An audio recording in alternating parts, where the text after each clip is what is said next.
मौलवी यार अगर पीटीआई नाल होवे तो फिर ठीक है, अगर नून लीग नाल पीडीएम नाल कोई मौलवी होवे तो वो ठीक है।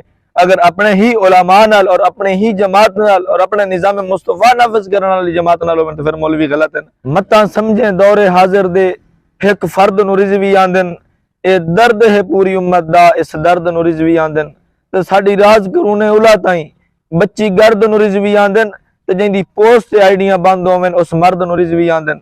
कल जनाब मेरी पहले भी 4-5 अकाउंट बैन हो चुके हैं, और कल भी मेरा यानी जड़ा ऑफिशियल हुण अकाउंट चला रहा सी वो बैन हो चुका है। मैं अपने नाम तो एक दोबारा अकाउंट बनाया जड़ा तले मेंशन कर रहा, मैं अपने दोस्त के अकाउंट में वीडियो अपलोड की है ताकि सारे दोस्तों तक पैगाम पहुंच जाए कि हुण मेरे इस अकाउंट से सो तुहानूं उदां दी वीडियो इस अकाउंट से मिल सन इंशाअल्लाह। लॉन्ग मार्च की अपडेट पर कल वीडियो अपलोड की थी।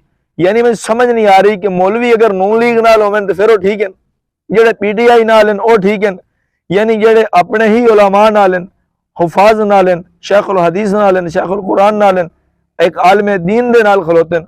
वो यानी अगर मौलवी इन्हां फासिक और मौलन जिन्होंने सीधा कलमा ही नहीं आंदा इन्हां दे तले रह के सियासत करें तो फिर मौलवी सियासी नहीं है, फिर मौलवी जनाब हक ते आए ने।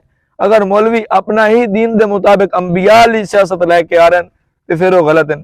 अफसोस यार कि जदों भी असीं इस्लाम की गैरत की गल करने, जदों ही जनाब व्हील चेयर वाले बाबे का नाम लैके वीडियो बनाने या उन्होंने शहजादियां का या करेन वाली पार्टी का सीधा नाम लेने तो साड़ी आईडियां बैन हो जाती हैं।